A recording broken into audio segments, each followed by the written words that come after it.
त्याने म्हणजे त्याला पदवी मिळाली हे अचानक आनंदाची गोष्ट झालीच, पण त्याने आजपर्यंत केलेल्या कष्टाचे ते दिवस मला आठवले, त्यामुळे खूप आनंद अश्रू आले मला. लहानपणापासून तुम्ही तिघे भावंड कशी राहत? नाही, आम्ही म्हणजे मी 10वी पर्यंतच होते. 10वी नंतर माझं लग्न झालं. माझे भाऊ म्हणजे लहान भाऊ आणि मोठा भाऊ हे दोघं मी खूप गरीब परिस्थिती होती. माझे वडील म्हणजे हे सेंटरिंग कामावर करत होते. माझी आई दुसऱ्यांच्या मध्ये ऊसांच्या मोळ्या काढायला जात होती.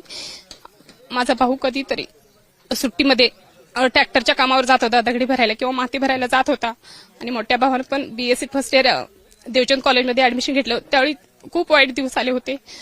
घरात पैशांचं येत होतं, पण ह्याला NMMS एक्झाम मध्ये ह्याला 8,000 रुपये ह्याच्या अकाउंटमध्ये जमा झाले होते. याला एक म्हणजे निबंध लेखनच्या स्पर्धेमध्ये याला एक सायकल मिळाली होती. ते माझ्या पप्पाने आणि माझ्या भावाने जाऊन कोल्हापूरमधून आणलेले. पण माझ्या मोठ्या भावाने क्रिकेट पाहण्यासाठी मुरगुडला गेला होता आणि त्याने सायकलला किल्ली लावायला होती आणि ही जी सायकल ती हरवली.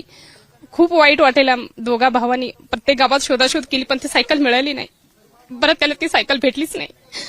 खूप वाईट वाटत. आता भावाने काय कशा तुम्ही सेवा करावी जनतेची?